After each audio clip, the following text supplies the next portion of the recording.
করেছিলাম কারণ আমার ইচ্ছে করছিল তাই। কি বুঝলি? পুষ্পা নাম শুনে ভুল ভেবে নিয়েছিলি নাকি? যারা প্রথম পার্টটি দেখেছিলেন তাদের জন্য নিয়ে এলাম পরের পার্টটি। মূলত ভিডিও সাইজ বড় হয়ে যাওয়ায় মুভি এক্সপ্লেনের সুবিধার্থে মুভিটাকে ছোট ছোট পার্টে বিভক্ত করা হয়েছে। যারা এখনো প্রথম পার্টটি দেখেননি তারা ভিডিও ডেসক্রিপশন থেকে লিংক পেয়ে যাবেন। তো পুষ্পা এদিকে শ্রীবাল্লিকে লাইন মারতে থাকে আর পুলিশ চোরাচালান চক্রকে ধরার জন্য উঠে পড়ে লেগে যায়। পুলিশ ওৎ পেতে থাকে চোরাচালান ধরার জন্য আর পুলিশের টোপে ফেঁসে যায় শ্রীবাল্লির বাবা। এদিকে শ্রীবাল্লির বাবাও ভেবেছিল সেও পুষ্পার মতো সহজে চেকপোস্ট পার করতে পারবে, কিন্তু ভাগ্যের বিড়ম্বনা। এটা তো স্বাভাবিক। আজ আপনি চেক করছেন কেন স্যার? তখন পুলিশ বলে, নিচে কি লুকিয়ে রেখেছিস বলতো। পুষ্পা এদিকে ব্যস্ত ছিল শ্রীবাল্লিকে লাইন মারাতে। ওর দিকে তাকা, ওকে দেখ। শ্রীবল্লী আমাকে দেখছে রে। আরে ওকে দেখে হাস। এরপরে এন্ট্রি হয় মুভির আরেক জনপ্রিয় ক্যারেক্টার মঙ্গল সেনুর। যে মঙ্গল সেনু ছিল পুরো সিন্ডিকেটের আধিপত্য বিস্তারকারী একমাত্র ব্যক্তি। সে শুরুতে পুষ্পার উপর ভরসা করতে পারছিল না, কিন্তু গুন্ডারেটের কথায় কিছুটা আশ্বস্ত হয়। তুমি ঠিক বলেছো সোনা। চিন্তা করো না, এখন পুষ্পা আছে, ওই আমাদের এখন সবকিছু সামলে নিচ্ছে। ও আসার পর থেকে একটা কাণ্ড পুলিশ ধরতে পারেনি। ওই দেখো এসে গেছে। গুন্ডারেন্ডির কথায় কিছু মাল পুষ্পার হেফাজতে রাখে। এদিকে ডিএসপি গোডাউনের ঠিকানা জেনে যায়, কিন্তু সারা রাত জনি রেন্ডি মেয়ে নিয়ে গোডাউনে ফুর্তিতে ব্যস্ত ছিল, যার কারণে পুষ্পা কোনো মাল সরাতে পারেনি। খুঁজে বের করবে বলে রিস্ক। হ্যাঁ ভাই বলুন। পুলিশ আমাদের গোডাউনের ঠিকানা জানতে পেরে গেছে। আশা করি গোডাউন পরিষ্কার হয়ে গেছে। কি করে ভাই? সারা রাত ধরে জলি রেড্ডি এখানে ফুর্তি করছিল, সালা মালই বের করতে দেখে। শুরু হয় নতুন পরিকল্পনা। সব মাল নদীতে ফেলে দেওয়া হয়। সব মাল নদীতে ফেলে দাও। আরে বরযাত্রীদের মতো বসে আছো কেন? পুলিশ আসছে। তবে এর মধ্যেও পুষ্পা ছিল নতুন পরিকল্পনা, যেটা পুলিশের কল্পনাতেও কখনো আসেনি। এরপর সবাই নেমে পড়ে মাল সরানোর অভিযানে।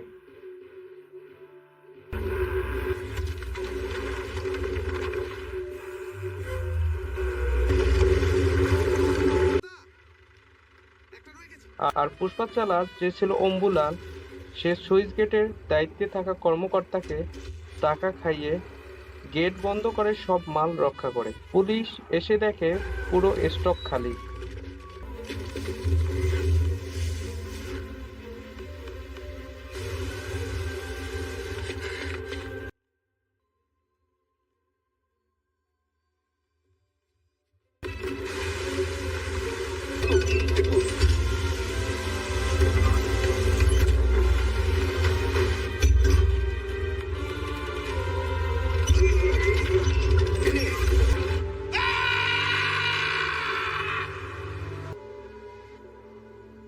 এই স্টক এখানে আছে নাকি? এখানে কিছু নেই স্যার, সব লাইসেন্স করা কাজ। মাল পেলে পুষ্পাকে পাবেন না, পুষ্পাকে পেলে মাল পাবেন না। এই পর্যায়ে একটু আমোদ ফুর্তি দেখানো হয়। এরপর পুষ্পা চলে আসে মঙ্গল সেনুর বিরুদ্ধে গুন্ডাগান্ডিকে নালিশ জানাতে। সে বলে মঙ্গল সেনু সবাইকে বোকা বানাচ্ছে। কথা ছিল। ও 1 টন মালে আমাদের দেয় 25 লাখ, কিন্তু নিজে বেচে 2 কোটি। তুমি চাইলে গিয়ে ওকে জিজ্ঞেস করতে পারো, কিন্তু আমার আর শ্রীনুর মধ্যে অনেক ব্যাপার আছে। কিছু যদি ভুল হয়ে যায় সমস্যায় পড়ে যাব। দেন পরের সিনে দেখানো হয় শ্রীবাল্লির বাড়িতে বিয়ের প্রস্তাব নিয়ে পুষ্পা এবং পুষ্পার পরিবারকে যেতে, কিন্তু সেখানেও বাগড়া দিয়ে বসে তার সৎ ভাই। এক পর্যায়ে হাতাহাতিতে পুষ্পার মা আঘাত পেয়ে হাসপাতালে ভর্তি হয়। সেরকমই যদি কেউ আমার বাবার নাম রাখে তাহলে যে কেউ আমার ভাই হয়ে যাবে না। দেখে নিস, আমি পুষ্পা, পুষ্পা রাজ। এদিকে সিন্ডিকেটের একজন মেম্বার আসে মঙ্গল সেনুর কাছে মালের দাম 25 থেকে 50 করতে, কিন্তু মঙ্গল সেনুর লোকজন তাকে মেরে তার চুলে কলপ লাগিয়ে দেয়। আর ঠিক সে সময় এন্ট্রি মারে পুষ্পা। পুষ্পা বসে বসে মঙ্গল সেনুর তামাশা দেখতে থাকে। এমএলএ সেনুকে ফোন দিয়ে বলে, এই সেনু, তুমি নাকি নাগেশকে কিডন্যাপ করেছিলে, ওর ভাই ভুলের জন্য ক্ষমা চেয়েছে, এবারের জন্য ছেড়ে দাও। আরে রে, একটু আগেই আমি ওকে মেরে ফেললাম, 5 মিনিট আগেও যদি ফোন দিতেন। আরে আপনি 5 মিনিট আগেও যদি বলতেন। এই জাস্ট ওকে মেরে ছুরির রক্তটা পরিষ্কার করছিলাম আর আপনি আমাকে ফোন করলেন। মূলত পুষ্পা এসেছিল এবার চুল 25কে 50 করতে, স্যার কালো। কিন্তু এসে লাশ দেখে তার চিন্তা বদলিয়ে তুই 1 কোটি চেয়ে বসে। চেকপোস্ট পার করে তোকে আর পুরো ঘটনায় মঙ্গল সেনু হা করে বসে থাকে। রাস্তায় আরেকটা চেকপোস্ট পড়বে বল, আজকাল কত খরচা বেড়েছে। পুষ্পা মঙ্গল সেনুকে অনেকটা অবজ্ঞার সুরে বলে, হ্যাঁ ভাই, খুব খরচা বেড়ে গেছে। ওই যে আমাদের এসআই মণিকরণ আছে না, তার মাধ্যমে 15টা চেকপোস্ট পার করতে 1 লক্ষ টাকা গেছে।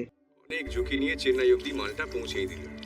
কিন্তু তারপরও শেষ পর্যন্ত তার ছেলেরা মুরগানের কাছে মাল পৌঁছে দিয়েছে। আমরা শুধু 50 লাখ চাওয়ার জন্য গলা কাটেছি, আর তুই 1 কোটি চাইছিস। তুই দেখেছিস আর হালটা কি করেছি? আরে হ্যাঁ, বুঝতে পেরেছি রে। আমিও তো এখানে 25কে 50 করতে এসেছিলাম। এটাই কতটা রিস্ক আছে দেখে দামটা বাড়িয়ে দিলাম, তাই 1 কোটি চাইছি। হ্যাঁ, তাহলে থাকুন, আমি চললাম। আমি অবাক হয়ে গেলাম যে ও একজনকে মরতে দেখেও এমন কথা বলছে। চলে যায়, কিন্তু একটু পর আবার সে ফিরে আসে। সেনুর ফোন দিয়ে সে মুরগানের সাথে ডিল ফাইনাল করে। এক পর্যায়ে তাদের মধ্যে শুরু হয় মারপিট। মাল বেচবো না এখন থেকে ঠিক করেছি।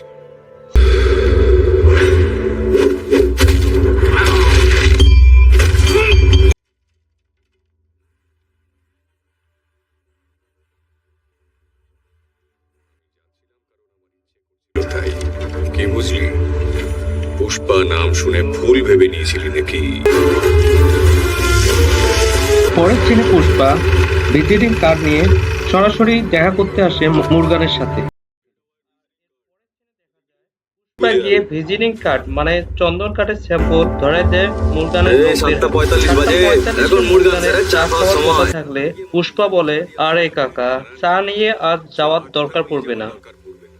আজকে মুরুগান ভাই আপনার জোরে চা খাবে। এটা তো পুরো সোনা। ভগবান ভেঙ্কটেশ্বর, তাহলে তো খুবই ভালো। এ ভাই, আরে মঙ্গল চিনুকে মাল আর বেচবো না যে। আর এদিকে শ্রীবাল্লির বাবা, যে কিনা টাকার লোভে পুলিশের ইনফর্মার হিসেবে কাজ করতে থাকে, কিন্তু শেষমেশ ধরা পড়ে জলি রেন্ডির হাতে।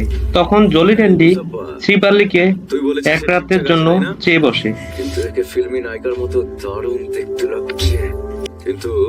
কিন্তু বাড়ি গিয়ে এই সাবানটা দিয়ে স্নান করে আসো। কিন্তু শ্রীবাল্লি আবার জলি রেন্ডির কাছে না গিয়ে সরাসরি প্রথমে চলে আসে পুষ্পার কাছে। রাতে পুষ্পা শ্রীবাল্লিকে নিয়ে চলে আসে জলি রেন্ডির কাছে, আর সবকিছু জানতে পেরে মারতে থাকে জলি রেন্ডিকে। এক পর্যায়ে জলি রেন্ডি ঘুমায় চলে যায়। এই কথা আবার গুন্ডা রেন্ডি জানতে পারলে পুষ্পাকে নিয়ে সে চলে আসে ঘন জঙ্গলে মারার জন্য। ওকে মেরেছে সেটাও বলবে না, আর তোরা কেউ জানিস না।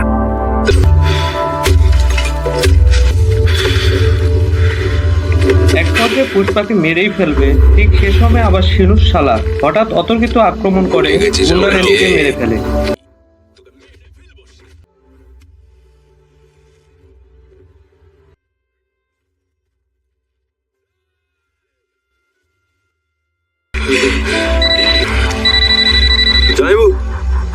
আমরা এক পর্যায়ে গুন্ডা রেন্ডির ভাইকে বাঁচিয়ে পুষ্পা হয়ে যায় হিরো। আমরা পরে কোনোদিন আলোচনা করব, এখন আমার শালাকে ছেড়ে দেব। আরে 5 মিনিট আগে ফোন করা উচিত ছিল, লেট হয়ে গেল।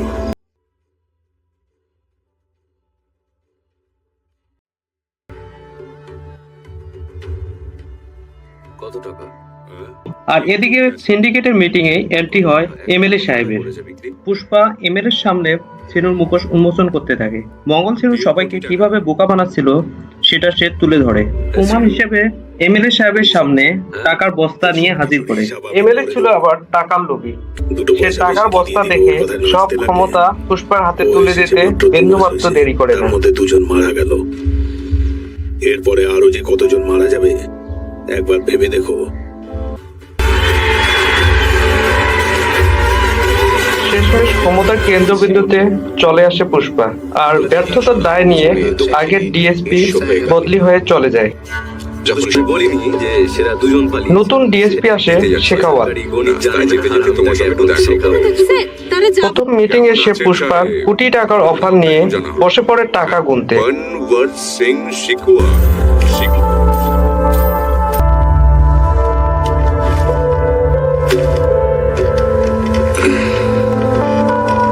কিছু একটা কম।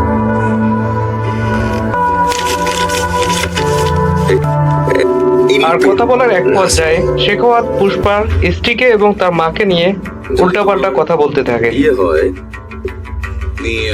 তোমার স্ত্রী যখন গর্ভবতী হবে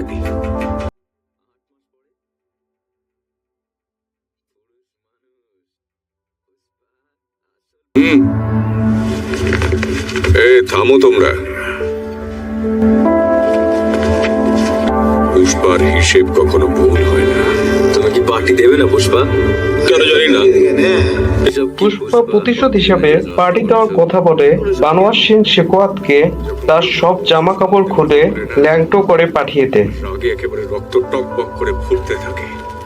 আর যেদিন আপনি আমাকে অবৈধ বললেন না, এই আছে ওই গুলিটাই এখানে বেশি আছে। এটা কেউ আমার থেকে আলাদা করতে পারবে না কখনো স্যার। কেন? যখন সব লোক বলবে যে পুষ্পা শিখাওয়াত স্যারের জামা প্যান্ট খুলে জঙ্গলে একেবারে ল্যাংটো করে ছেড়ে দিয়েছে, তখন কি ভীষণ মজা হবে জানিস? তুই শিখাওয়াত স্যারই হোস বা পুষ্পা ভাই হোস। আর পুষ্পা নিজেও চলে আসে খোলা গায়ে বিয়ের পিড়িতে বসতে। সব শেষ তাই না? ডিএসপি সব টাকা জ্বালিয়ে প্রতিশোধের নেশায় বসে থাকে। সেই মাছ হারিয়ে এ পর্যায়ে এই পর্বটি শেষ হয়। হয়েছে স্যার। পরবর্তী পর্বে হয়তোবা ডিএসপির প্রতিশোধের দৃশ্যগুলো দেখানো হতে পারে।